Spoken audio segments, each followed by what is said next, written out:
Saudara-saudara kaum muslimin rahimakumullah, kita menyaksikan peristiwa-peristiwa yang memilukan dan memalukan.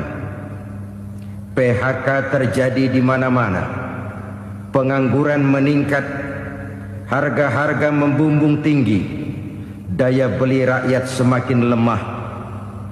Sementara di bidang politik, kejadian-kejadian memberikan indikasi bahwa persatuan dan kesatuan kita sebagai bangsa dewasa ini tengah berada dalam ujian yang berat. Pada jumpa kita kali ini, tanpa bermaksud untuk mencari kambing hitam dari bencana yang kita hadapi, saya ingin menyampaikan sebuah hadis yang diriwayatkan oleh Imam At-Tabarani dari Ibnu Abbas, bahwa Rasulullah sallallahu alaihi wasallam bersabda, khamsun bi khamsin, ada 5 perkara yang dapat menimbulkan 5 macam bencana. Mari kita renungi hadis ini satu demi satu sebagai bahan introspeksi buat kita semua dalam menghadapi bencana yang tengah berlaku sekarang ini. Yang pertama, ma naqasa qaumul ahda illa sullita alaihim aduwwuhum. Apabila suatu kaum sudah mengingkari janjinya, maka mereka pun akan dikuasai oleh musuh-musuh mereka. Sederhana saja nampak kalimat dalam hadis ini. Apabila orang sudah mengingkari janji, mereka akan dikuasai oleh musuh-musuh mereka sendiri. Dan musuh kita yang paling utama saat ini adalah kemiskinan dan kebodohan. Kenapa itu terjadi? Karena kita mengingkari janji kita sendiri. Di saat awal-awal berdirinya Orde Baru, kita pernah berjanji untuk melaksanakan Pancasila dan Undang-Undang Dasar 45 secara murni dan konsekuen. Kita berjanji bahwa kita akan menegakkan pemerintah yang bersih dan berwibawa. Itu semua pada permulaannya. Waktu demi waktu berjalan, kita lupa dengan janji yang kita ucapkan itu. Ketuhanan yang Maha Esa kita ucapkan, tapi kesetanan yang luar biasa yang kita lakukan. Kemanusiaan yang adil dan beradab yang kita dengungkan, tetapi kemanusiaan zalim dan biadab yang kita praktekkan. Sederhana saja saudara, hampir setiap pejabat pada posisi-posisi kunci, di awal-awal ia memangku jabatan itu, biasanya ia mengucapkan sumpah dengan lafaz demi Allah, bahwa dalam melaksanakan jabatan ini saya tidak akan menerima hadiah atau pemberian dalam bentuk apapun. Itu pada permulaannya. Lama-lama rupanya hadiah itu asik juga, mulai diterima. Lama-lama dirasa kurang, mulai menagih. Dan akhirnya terjadilah praktek yang disebut suap menyuap, semir menyemir, dan lain sebagainya. Kalau ini sudah menjadi kenyataan, bagaimana kita mau menegakkan pemerintah yang bersih dan berwibawa? Undang-Undang Dasar 45 menyatakan bahwa bumi, air, dan seluruh kekayaan negara dikelola oleh negara bagi sebesar-besar kemakmuran rakyat. Yang terjadi adalah bahwa kita merasa mewakili rakyat untuk menikmati harta dan kekayaan negara, sehingga rakyat banyak tidak bisa ikut menikmatinya. Menumpuklah harta itu sehingga terjadilah pepatah, gunung ditimbun, sumur digali. Yang kaya semakin kaya, yang miskin semakin terpuruk. Kita ingkar dengan janji yang kita ucapkan di awal-awal kita bergerak. Kita ingkar dengan janji pada saat kita mengatakannya dengan menyebut nama Allah, dengan mempertaruhkan nama Tuhan. Sehingga pada akhirnya jabatan pun mengalami tender. Sudah menjadi rahasia umum. Orang mau jadi lurah mesti mengeluarkan uang. Mau jadi camat mesti mengeluarkan uang. Mau jadi wali kota, bupati, bahkan gubernur, itu ada pasarannya. Secara logika, Kalau orang memperoleh satu jabatan karena banyak mengeluarkan uang, tentu pada saat ia mengeluarkan uang, ia sudah punya pemikiran, modal pasti pulang, modal pasti kembali. Kalau orang memperoleh suatu jabatan karena banyak mengeluarkan uang, maka langkah pertama yang dia lakukan setelah memangku jabatan itu ialah bagaimana uang bisa kembali, bagaimana modal bisa pulang. Kalau modal sudah pulang, pikiran berikutnya bagaimana supaya dapat untung. Lalu kapan mau bekerja untuk kepentingan rakyat? Itu nomor 18. Kemudian kalau ada proyek-proyek besar, pertanyaannya ialah bukan apakah proyek ini bermanfaat bagi rakyat, apakah proyek ini layak untuk diteruskan, tetapi yang jadi pertanyaan paling utama ialah bagian saya berapa duit dari proyek ini. Kita bisa lihat proyek, mega proyek lahan 1 juta hektar di Kalimantan Tengah, triliunan rupiah, dan proyek itu gagal. SD Impres bulan ini diresmikan, bulan depan retak. Jembatan-jembatan bulan ini gunting pita, bulan depan runtuh. Kita ingkar dengan janji. Kita berkata kita bekerja untuk kepentingan rakyat, tapi kita tidak pernah mengenal rakyat itu.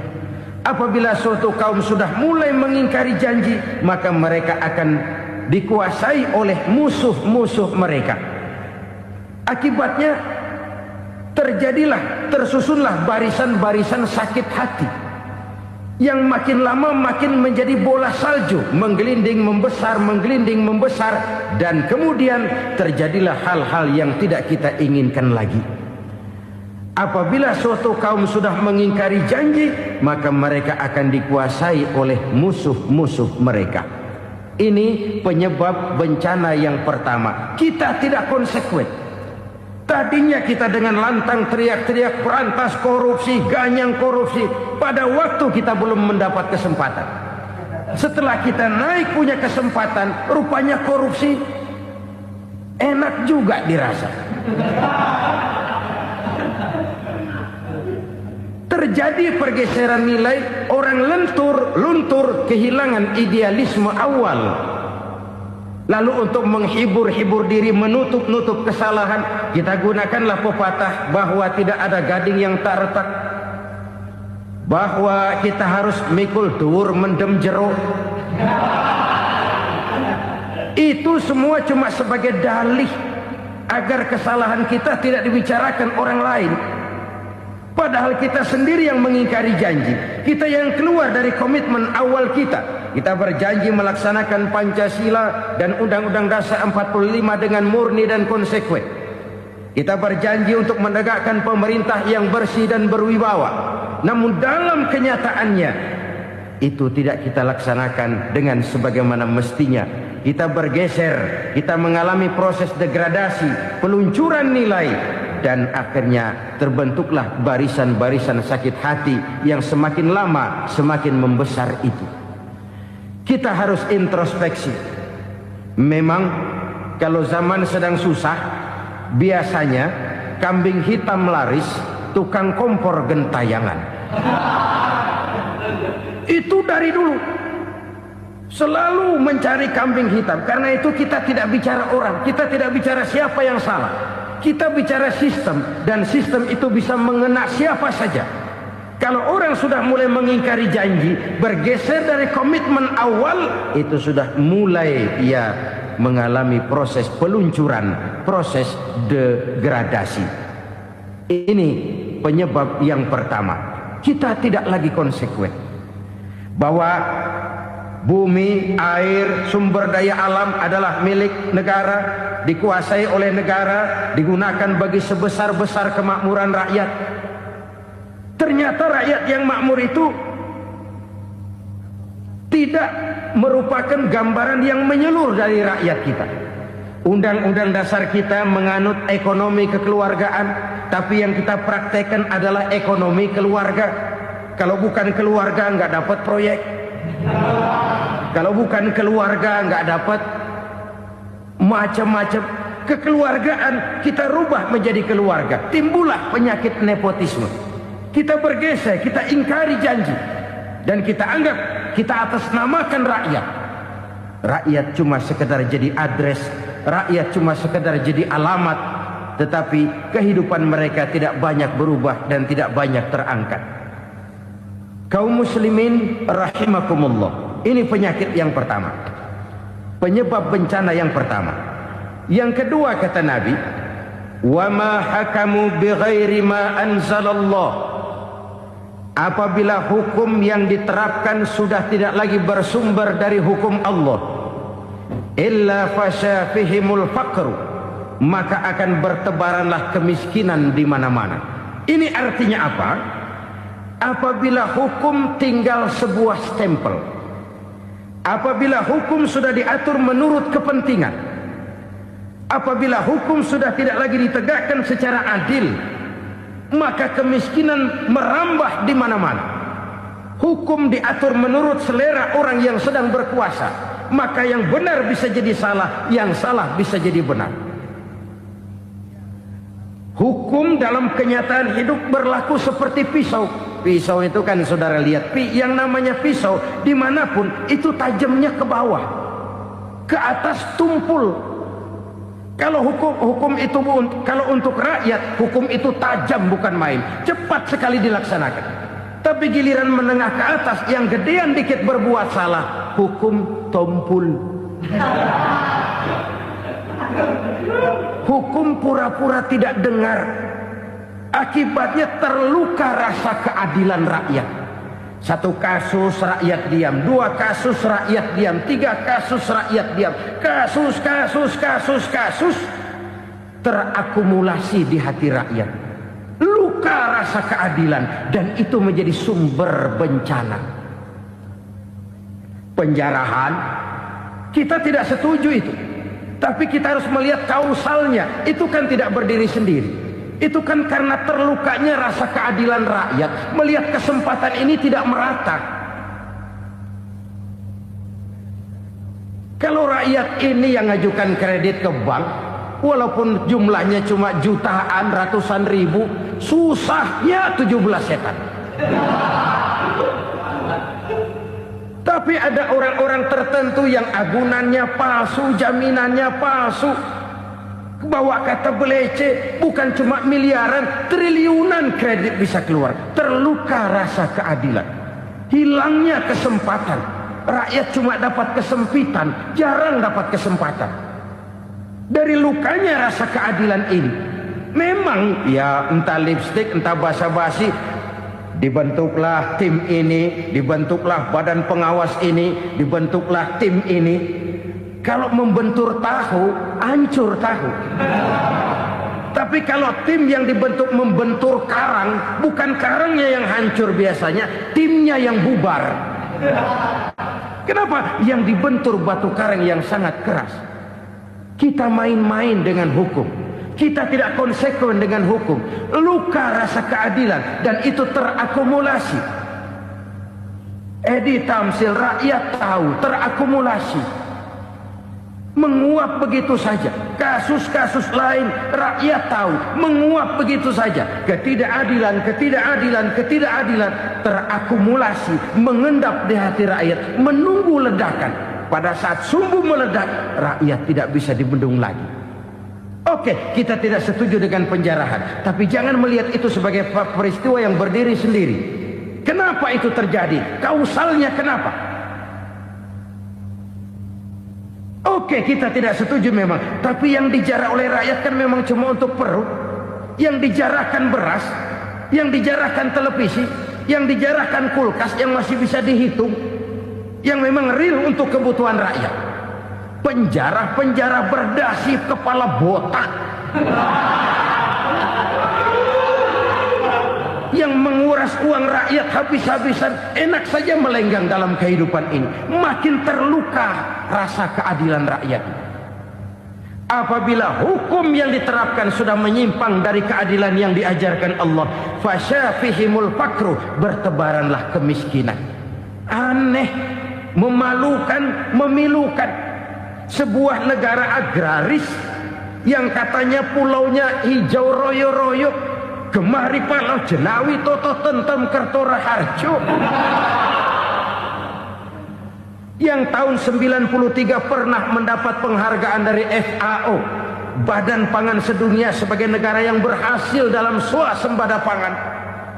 Sekarang ini kita terpaksa betul beli beras dari Vietnam, beli beras ke Kamboja, beli kedelai dari Kamboja.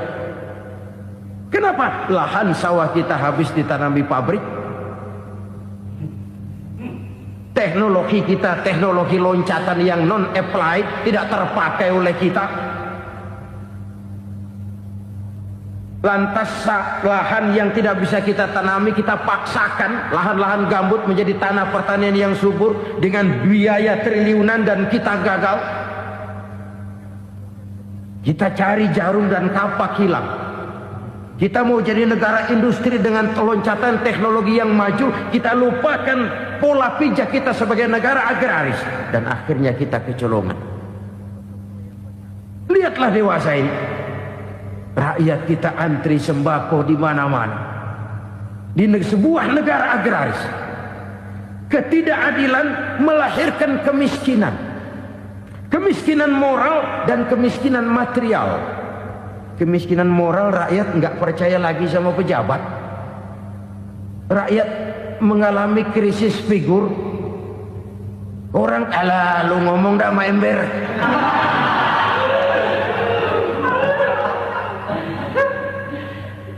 Penataran yang menghabiskan biaya miliaran itu melahirkan pejabat-pejabat korup. Pengawasan yang menghabiskan biaya miliaran itu ternyata impoten, mandul. Kemiskinan moral. Jujur saya berkata, saudara-saudara, setelah pintu reformasi dibuka, itu yang masuk memang macam-macam. Ada yang memang punya tujuan murni, konsekuen dan punya konsep. Ada yang nunggu di tikungan, begitu mobil lewat nyamber pintu, berangkat ikut reformasi. Ada yang memanfaatkan momentum, mumpung, untuk nyampein unek-unek, ngerti nggak, pokoknya ngomong. Sehingga keadaan semakin rancu, kebingungan semakin menjadi-jadi, masalah yang paling urgen tidak terselesaikan. Sekarang ini orang berpikir mendingan jadi pala ular daripada jadi buntut macan. Buntut macan memang hebat macan, tapi kalau buntutnya cuma ugel-ugel di belakang buat apa? Mendingan jadi pala ular, kecil juga nyaplok. Artinya ya biar kecil juga kalau punya partai kan gagah. Lalu rame-rame bikin partai kayak bikin arisan. Orang makin mengalami dislokasi. Semua mau jadi pahlawan, semua mau nomor satu, semua ngomong. Iya kalau bidangnya, kalau bukan makin rancu. Marilah lewat kesempatan ini saya mengajak kita untuk tahu diri. Biarkan politisi ngomong politik, biarkan ekonom menata ekonomi, biarkan praktisi bicara soal hukum, biarkan rakyat munajat, istighfar, mohon pertolongan Allah. Tahu diri kita. Kalau memang ayam, kukuruyuk aja dah. Kalau memang kucing, ayo ngeong. Kalau kambing, silahkan ngembe. Udah tahu ayam, ngeong bunyinya. Suaranya palas, orang nggak ngerti, bingung, makin menjadi-jadi. Ibarat kesebelasan sepak bola bangsa kita sekarang ini, rame-rame mau bikin gol, kiper ikut nyerang sekarang. Memilukan dan bahkan memalukan. Wa ma hakamu bighairi ma anzalallah illa fasyafihimul fakru. Kalau hukum yang diterapkan sudah menyimpang dari keadilan yang diajarkan Allah, bertebaranlah kemiskinan di mana-mana. Coba sekarang ini, yang punya duit bingung, apalagi yang kagak punya duit. Yang pengusaha gede ngeluh, apalagi yang pengusaha pas-pasan. Yang kagak punya beras, yang punya beras saja masih bingung, apalagi yang nggak punya beras. Ini sudah demikian merata. Dulu kita kagum mendengar konglomerat kelas buadak, kelas-kelas yang seakan-akan cuma ada dalam khayalan mereka, punya kekayaan miliaran dolar, triliunan. Sudahlah, seolah-olah nggak terjangkau sama kita. Weh, ternyata yang gede-gede itu juga gede utangnya. Dan rontok satu demi satu. Ternyata rakyat selama ini cuma dialamatkan, cuma dijadikan address. Rakyat yang tidak banyak ngerti persoalan ini harus menanggung hidup ini begini berat, harus menanggung beban hidup ini begini tinggi. Daya beli semakin lemah, semakin terpuruk dan terpuruk, sedang keadaan belum juga banyak berubah. Yang hutang sama luar negeri itu kan bukan rakyat kecil, Ciano. Yang banyak nyimpen dolar juga kan Ciano. Rakyat kecil bocah kampung mah jangankan nyimpen dolar, ngelihat juga tumben. Kemana kita mesti bercermin? Sekali lagi saya mengatakan, maaf, kita tidak bermaksud mencari kambing hitam. Karena itu kita tidak bicara orang, kita bicara sistem, kita bicara keadaan. Beginilah yang dikatakan Nabi, penyebab timbulnya bencana, hukum yang ditegakkan tidak lagi berorientasi kepada keadilan, tapi berorientasi kepada kepentingan. Akhirnya bentuk hukum seperti pisau, tajam ke bawah, tumpul ke atas. Hukum cuma buat rakyat kecil, tetapi kelompok menengah ke atas kadang-kadang kebal dari perlakuan hukum.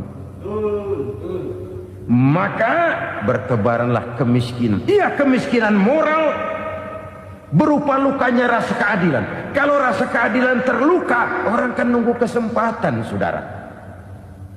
Iya, dia nggak bisa ngomong. Iya, dia nggak sanggup action. Iya, dia nggak bisa tunjuk rasa, tapi hatinya kan, kapan ada kesempatan, kapan ada waktu, tunggu. Hatinya mesti begitu. Sehingga begitu ada kesempatan, terjadilah hal-hal yang tidak terhindarkan. Dan itu ekses, bukan reformasi. Jangan seperti sebuah dialog saya dengan seorang abang beca. Saya bertanya, bang, iya, abang tahu nggak reformasi? Tahu. Ustadz, apa? Pembakaran. Terus penjarahan. Lalu perkosaan. Itu reformasi. Itu yang saya lihat. Nah, itu yang dia lihat.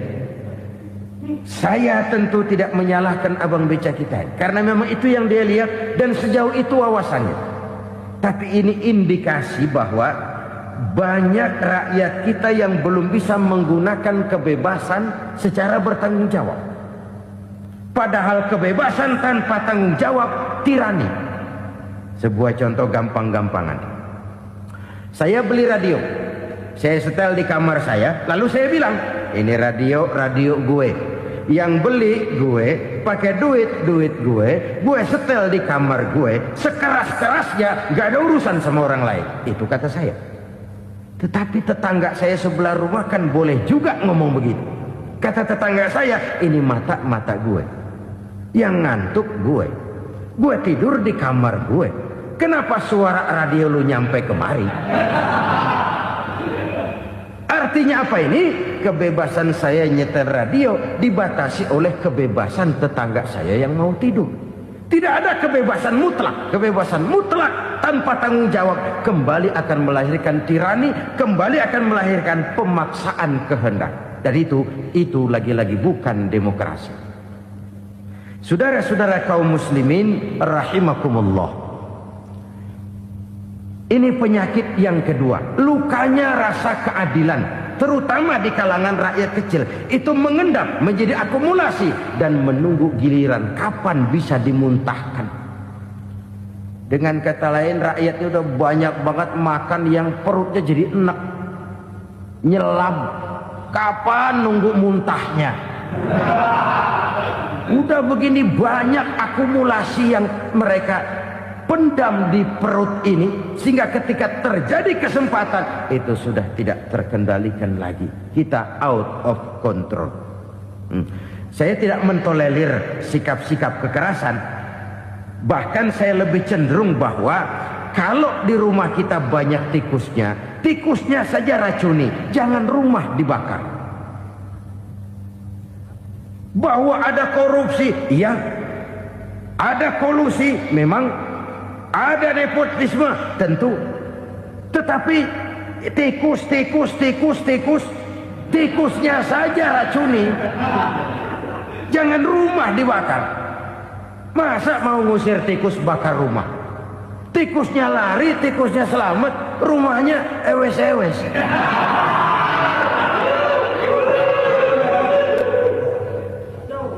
Tikus selamat, rumah nggak punya. Masalah nggak terselesaikan dengan sebagaimana yang kita harapkan. Kita sepakat ini negara hukum. Dan di hadapan hukum semua manusia itu sama. Itu prinsip yang diajarkan Allah. Al-musawat bainan nas fi takalifil ahkam. Semua manusia sama dalam berhadapan dekat dengan hukum Allah Subhanahu wa taala. Kalau hukum sudah pandang bulu, itu jelas yang enak yang banyak bulunya. Siapa yang banyak bulunya? Monyet. Kalau hukum pandang bulu, monyet keenakan.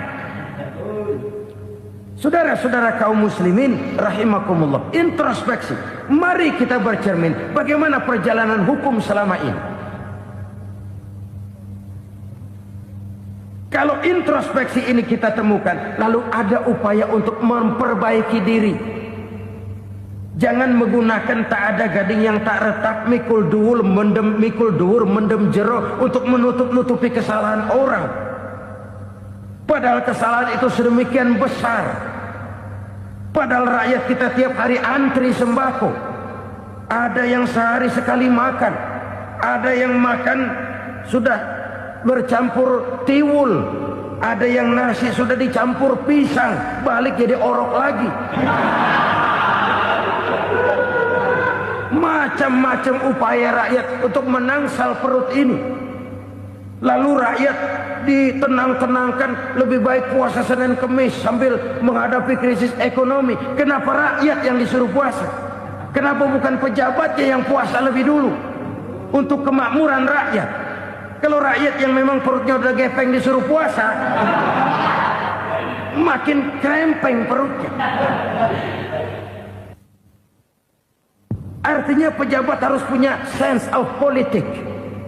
Ya, tidak, puasa itu kan tidak cuma Senin Kemis saja. Puasa itu puasa perasaan, puasa menghargai perasaan yang sedang kondisi yang sedang dihadapi oleh rakyat. Bagaimana rakyat yang tengah antri sembako melihat pejabatnya lewat dengan mobil yang harganya sampai 1 miliar. Oh, inilah pemimpin saya. Luka lagi rasa keadilannya. Kita tidak tenggang rasa. Puasa dalam artian itu pun akan menolong menegakkan semangat kebersamaan, membentuk semangat kebersamaan. Saudara-saudara kaum muslimin rahimakumullah, penyebab bencana yang ketiga dikatakan oleh baginda Nabi, wala dhaharat fihimul fahishatu illa fasha fihimul maut. Apabila kekejian telah merajalela, maka maut bertebaran di mana-mana. Kita renungi butir kalimat dalam hadis ini. Apabila kekejian telah merajalela, maut bertebaran di mana-mana. Begitu murah arti sebuah kehidupan. Penjarahan untuk hal-hal yang kecil tapi sampai mengorbankan nyawa.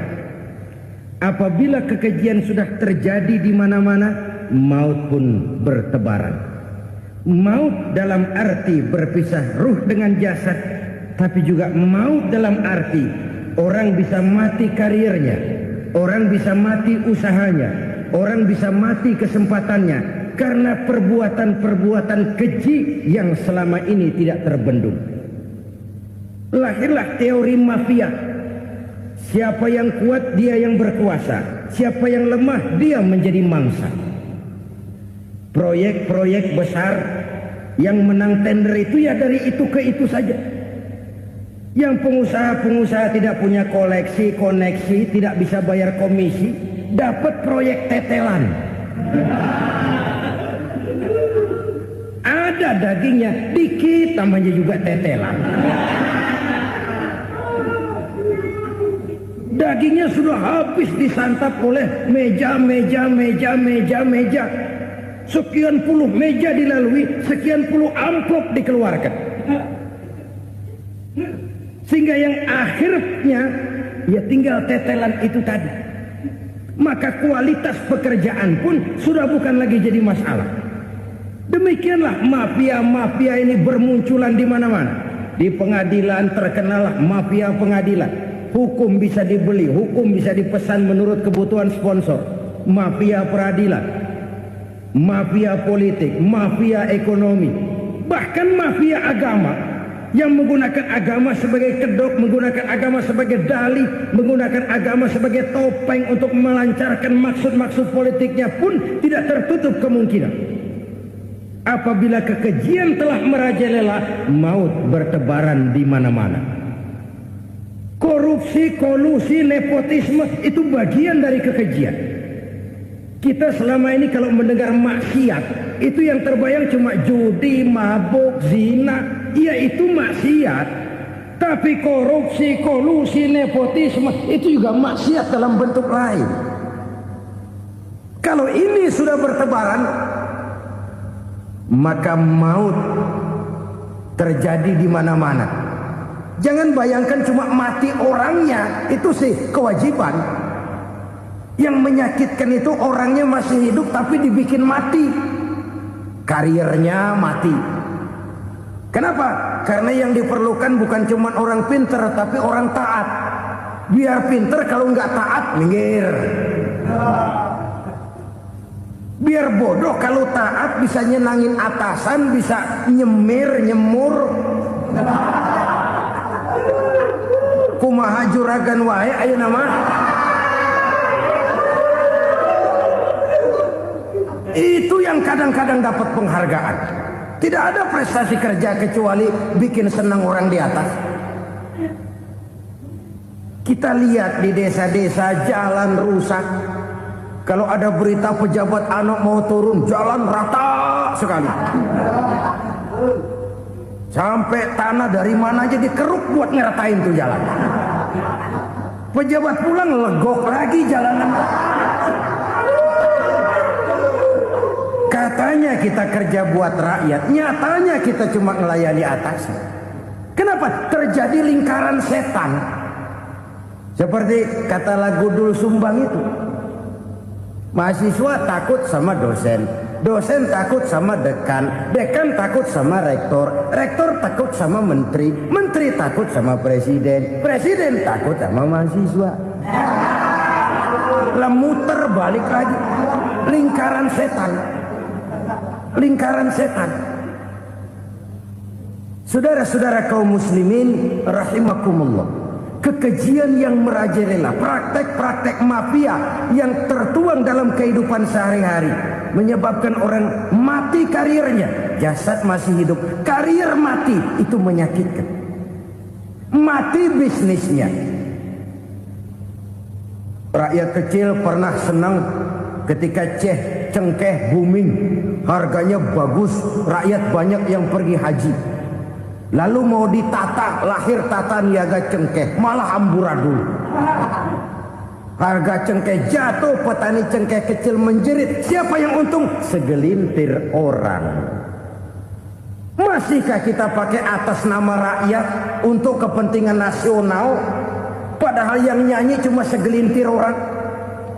Masihkah kita mau bohongi rakyat ini dengan mobil nasional tapi bikinan Korea? Masihkah kita mau bermain verbalisme, bermain kata? Ini sebuah masa lalu yang tidak perlu terulang lagi untuk masa-masa yang akan datang. Kekejian merajalela, orang mati karir. Bisa mati usaha, mati bisnis. Usahanya maju, dirangkul, hancur. Usahanya maju, dipukul, hancur, tenggelam. Bahkan yang memilukan dan memalukan badan-badan usaha milik negara itu dikebiri sedemikian rupa sehingga tidak menghasilkan hal-hal yang bermanfaat buat negara. Saudara-saudara kaum muslimin rahimakumullah, kalau nafsu yang sudah mengatur itu semua, maka kekejian pun merajalela. Orang sudah pakai teori mafia, yang kuat dia yang menang, yang kuat dia yang berkuasa, yang lemah silakan minggir di sudut-sudut kehidupan. Kalau kekejian seperti ini merajalela, maut bertebaran di mana-mana. Banyak orang mati karirnya, banyak orang mati usahanya, banyak orang mati imajinasinya. Sekarang ini dalam dunia seni, yang banyak karyawan seni, bukan seniman. Seniman itu kan dilahirkan. Lain seniman, lain karyawan seni. Sekarang yang banyak karyawan seni, bukan seniman. Mati karier, mati imajinasi, mati improvisasi. Sehingga kehidupan persis sinetron. Sinetron itu yang kita lihat rumah mewah, yang kita lihat rumah bagus. Gak pernah kita lihat di sinetron kita ini rakyat antri sembako. Kita dijejali hal-hal yang indah, yang wah, yang membuat kita tenggelam dalam gaya hidup instan, tenggelam dalam gaya hidup wah. Kita lupa dengan realitas keseharian di tengah-tengah masyarakat kita. Lahirlah kelompok-kelompok selebritis, dibesarkan oleh berbagai media. Selebritis pilek aja masuk koran, pilek.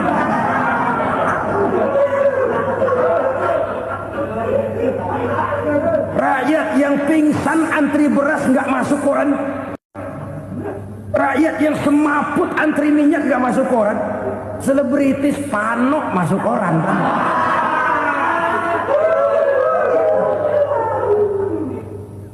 Kita besarkan hal-hal kecil, kita kecilkan hal-hal besar. Kenapa? Kita mengejar oplah.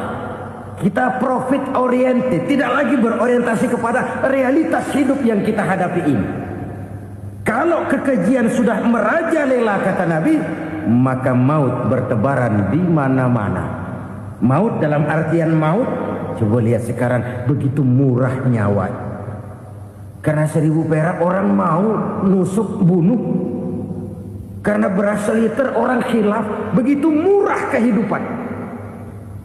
Tapi kekejian dalam bentuk korupsi, kolusi, nepotisme, kekejian dalam bentuk itu mematikan karier, mematikan bisnis, mematikan imajinasi, mematikan kreativitas. Itu juga maut dalam bentuk lain akibat kekejaman lain. Ini penyebab yang ketiga. Yang keempat, penyebab bencana menurut baginda Rasul, wala tuffiful mikyala illa muni'un nabat. Apabila timbangan sudah dicurangi, maka tercegahlah tumbuh-tumbuhan. Apabila timbangan sudah mulai curang, maka terjadilah musim paceklik.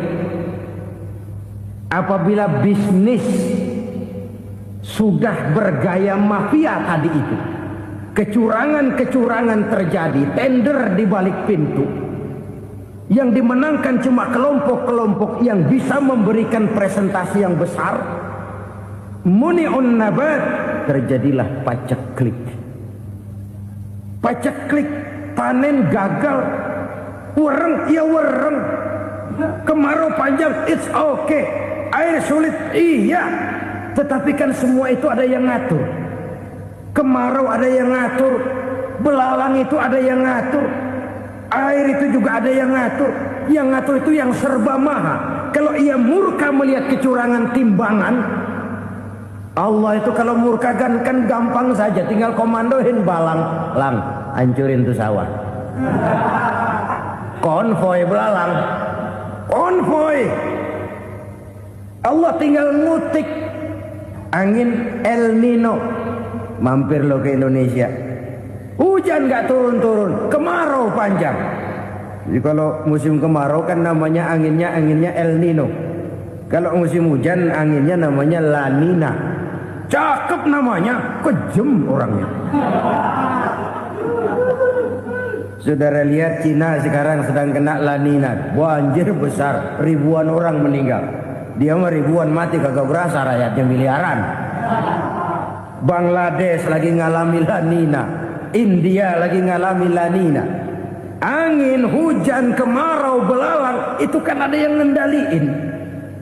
Kuncinya bukan di belalangnya, kuncinya bukan di peredaran matahari berputar, kuncinya di atas yang mengatur semua itu. Kalau timbangan sudah mulai curang, pengusaha sudah nggak mau jujur, apa nggak bikin perut jadi mual. Begitu rakyat antri sembako pingsan nggak dapat beras, sementara beras ditumpuk-tumpuk sampai membusuk. Kemana hati nuraninya? Kemana akal pikirannya? Kemana mereka yang berbuat atas nama rakyat tapi melihat rakyat susah tidak tergerak hatinya? Apabila timbangan sudah mulai dicurangi, bisnis sudah mulai melenceng, maka terjadilah paceklik. Sebuah negara yang berhasil dalam swasembada pangan, lalu sekarang menjadi negara yang rakyatnya antri untuk memperoleh kebutuhan pangan. Saudara-saudara kaum muslimin rahimakumullah, ini intinya adalah kecurangan. Kalau kecurangan sudah terjadi di mana-mana, dan ini milik siapa saja, bukan soal tempat, bukan soal jabatan, soal manusianya, SDM-nya. Kecurangan tidak cuma terjadi di kantor, di masjid bisa terjadi kecurangan. Korupsi tidak hanya bisa terjadi di kantor, di madrasah bisa ada korupsi. Faktor manusianya, ini soal SDM. Kecurangan yang besar tentu besar lagi kerugiannya. Kecurangan yang kecil, kecurangan sehari-hari, pedagang-pedagang kecil ngurangi timbangan, barang yang buruk dikatakan baik, yang baik dikatakan buruk, itu merugikan perorangan. Kecurangan yang besar merugikan bangsa dalam bentuk total, dalam bentuk seutuhnya. Nah, kecurangan-kecurangan seperti ini rakyat kan lihat, rakyat kan tahu, dan itu kembali terakumulasi di sini, pegel.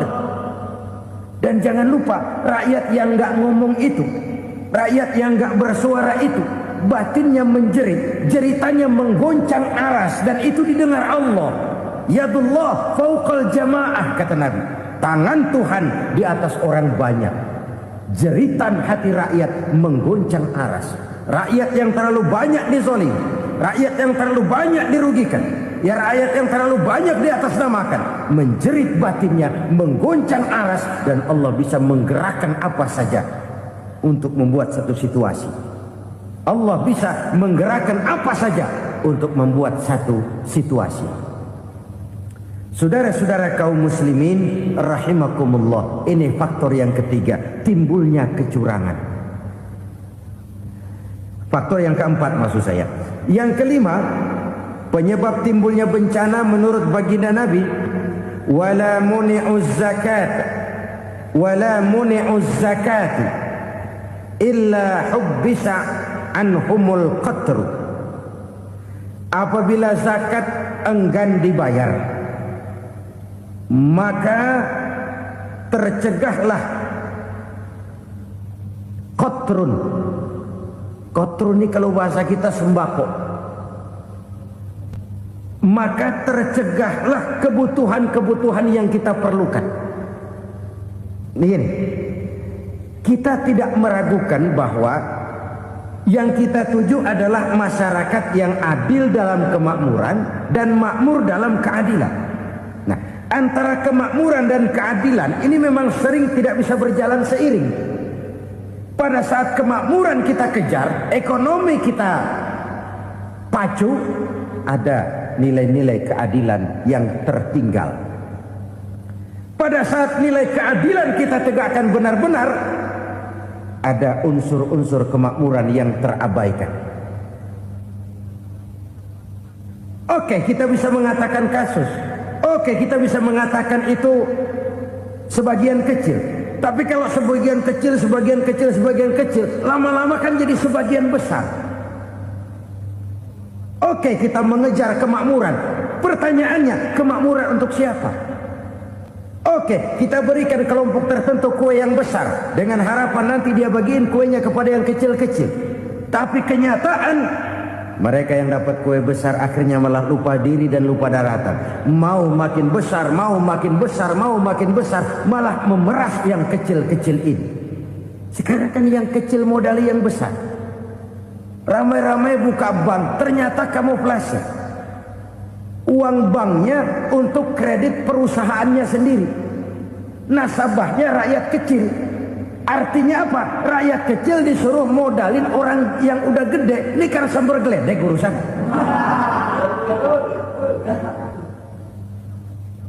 Ini kan permainan apa lagi? Rakyat kecil suruh modali yang gede. Nasabahnya rakyat kecil, kumpulkan uangnya di bank, kucurkan kredit kepada perusahaannya sendiri. Bukankah itu rakyat kecil suruh modali yang gede? Sudah begitu kejamkah kita untuk meraih keuntungan dengan mengorbankan orang kecil ini? Sudah tidak bicara lagi kah nurani kita melihat penderitaan orang yang semakin susah ini? Kalau zakat enggan dibayar, padahal zakat 2,5% saja, 2,5% saja. Kalau itu pun enggan, kalau zakat saja enggan, bagaimana pula yang namanya sedekah, bagaimana pula yang namanya infak, bagaimana pula yang namanya santunan, bantuan. Kadang-kadang lipstick nyumbang si nyumbang, cuman nyolongnya lebih gede. Ini namanya sumbangan lipstick. Buat lipstick itu kan buat ngumpetin bibir pucat. Itu fungsi utama lipstick. Buat ngumpetin korupsinya, nyumbang kegiatan-kegiatan sosial. Tapi yang dia korup lebih gede dari yang dia sumbangi. Lipstick kamuflase. Nepu kata anak sekarang.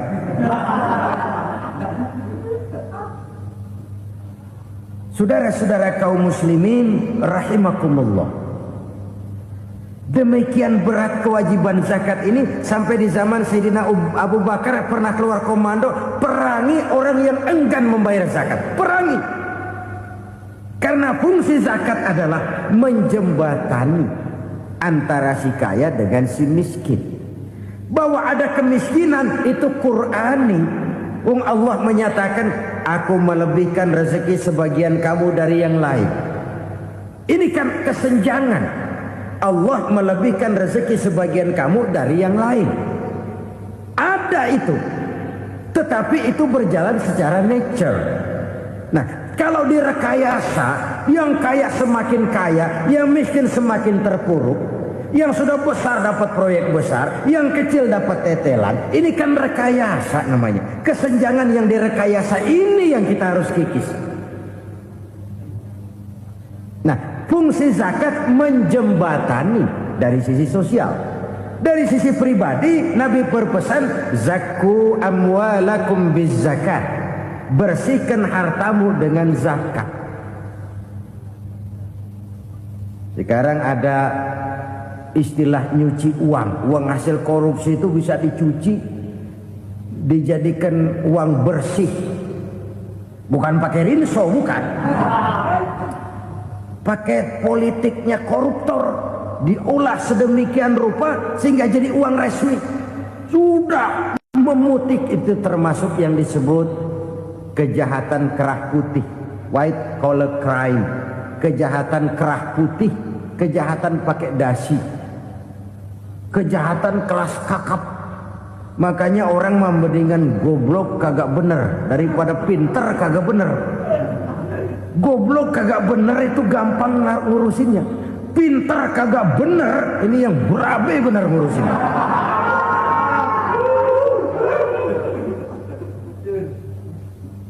Kita bukan cuma perlu orang pintar kok di zaman sekarang. Kita perlu orang-orang bener yang punya komitmen, yang sesuai kata dan perbuatan, yang bisa merasakan apa yang dirasakan oleh rakyat, yang punya sense of politik yang tinggi, yang peka, yang penuh keterbukaan, yang punya wawasan dan pandangan jauh ke depan. Dari sisi pribadi, zakat itu membersihkan harta kita. Ya, dia tercampur dengan yang subuhat, dia bahkan mungkin tercampur dengan sedikit-sedikit yang haram. Itu zakku amwalakum biz zakat. Bersihkan hartamu dengan zakat itu. Pada sisi sosial ia menjembatani, pada sisi pribadi ia membersihkan harta kita. Karena itu kalau kita minta berdoa minta rezeki, syarat rezeki itu halalan thayyiban wasi'an. Nggak pernah kurang dari 3 itu. Halal, bagus, banyak.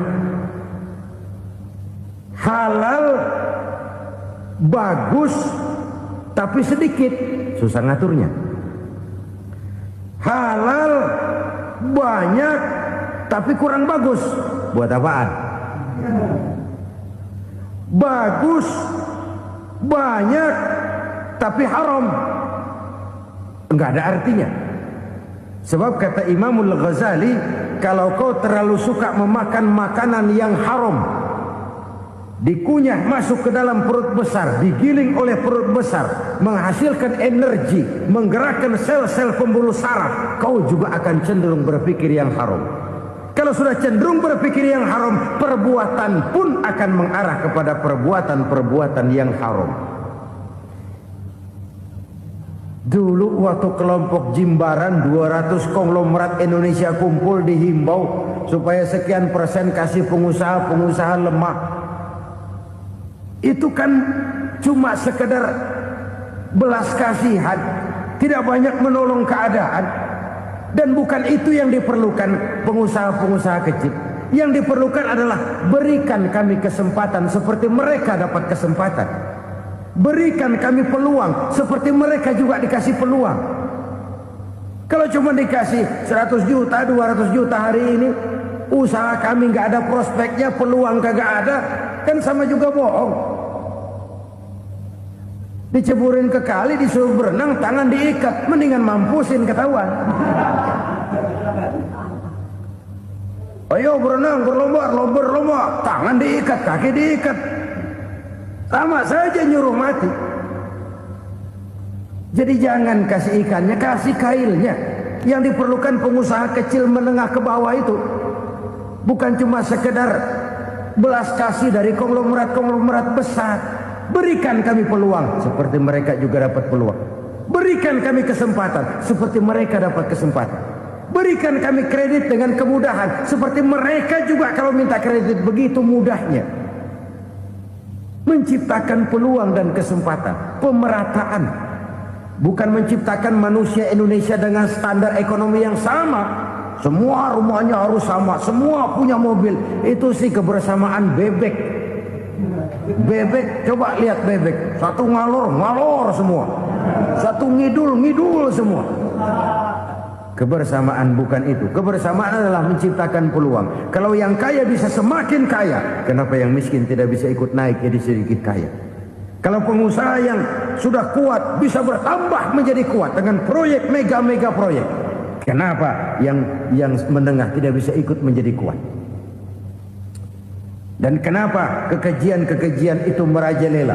Kita dengar lewat berita-berita PLN tekor, PLN utang. Kenapa? Dia beli listrik dari swasta yang belinya lebih mahal daripada penjualannya.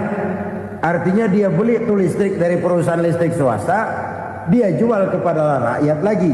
Harga jualnya lebih murah daripada dia beli kepada swasta. Kenapa? Ada tekanan lagi tuh. Biasa siklus lagi. Hukum Boyle. Atas neken, paling bawah gepeng. Ya kita nih rakyat kecil, emang nasibnya gepeng terus. Saudara-saudara kaum muslimin rahimakumullah, dari 5 penyebab bencana ini kita ambil kesimpulan untuk sebuah renungan dan introspeksi kita bersama. Pertama, mengingkari janji. Padahal janji itu yang lebih tinggi nilainya adalah di hadapan Allah Subhanahu wa taala. Baik wakil-wakil rakyat di parlemen maupun pemimpin-pemimpin rakyat di dalam kabinet, apabila memangku suatu jabatan, selalu mereka mengawali dengan sumpah, dan sumpah itu dimulai dengan demi Allah. Sadarkah kita pada saat itu kita ucapkan bahwa kita sudah mempertaruhkan Allah untuk jabatan yang kita pegang? Kita sudah mempertaruhkan nama Allah untuk posisi yang dipercayakan kepada kita. Sadarkah kita bahwa menyia-nyiakan itu satu dosa yang sangat besar, yang tidak hanya kepada Allah tetapi juga kepada rakyat yang kita wakili, kepada rakyat yang kita pimpin. Cukuplah sudah rakyat dijadikan adres, umat dijadikan alamat sebagai numpang. Marilah kita kembali kepada komitmen awal dengan jujur kepada janji kita sendiri. Lalu yang kedua, kekejian, baik berupa korupsi, kolusi, nepotisme, dan perbuatan-perbuatan lain akan melahirkan kemiskinan. Kekurangan pangan bukan satu-satunya yang menyebabkan rakyat menderita. Lukanya rasa keadilan terakumulasi di hati rakyat, dan jeritan hati rakyat mengguncang aras. Kalau Allah murka, Allah bisa melakukan apa saja untuk menciptakan suatu kondisi. Faktor yang ketiga adalah praktek mafia menebarkan maut, baik orang yang mati jasad dan rohaninya maupun orang yang mati karirnya, mati kejujurannya, mati usahanya, mati imajinasinya. Hilang kreativitas kita sebagai bangsa. Faktor yang keempat, kecurangan-kecurangan di bidang usaha, di bidang tender, mengandalkan menjual kekuasaan. Dan memang repot kalau penguasa jadi pengusaha. Mau atau tidak mau, kebijakan-kebijakan kekuasaannya akan memperkuat jaring-jaring usahanya. Dan pada saat itu objektivitas sulit ditemukan lagi. Lalu yang kelima, keengganan membayar zakat, menumpuknya kekayaan negara pada kelompok-kelompok tertentu. Ini akan melahirkan paceklik yang berkepanjangan. Menumpuknya kekayaan dan harta negara pada kelompok-kelompok tertentu akan melahirkan paceklik dan kemiskinan yang berkepanjangan. Marilah kita sadar, marilah kita merenung bahwa keengganan kita membayar zakat, menciptakan pemerataan, pada akhirnya akan menjadi musibah buat kita semua. Saudara-saudara kaum muslimin rahimakumullah, sekian dulu jumpa kita kali ini.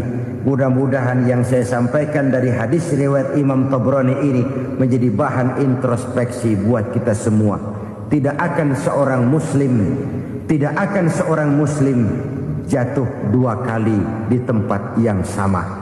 Semua merupakan pelajaran untuk kita jadikan introspeksi guna menata hari esok yang lebih baik daripada hari ini. Reformasi harus terus berlanjut. Tidak bisa dan tidak perlu dikendalikan, tapi harus tetap dengan landasan akhlakul karimah sesuai dengan budaya kita sebagai bangsa. Terima kasih atas perhatian saudara. Mohon maaf atas segala kekurangan. Jumpa lagi lain kesempatan insyaallah. Usikum wa nafsi bitaqwallah. Wassalamualaikum warahmatullahi wabarakatuh.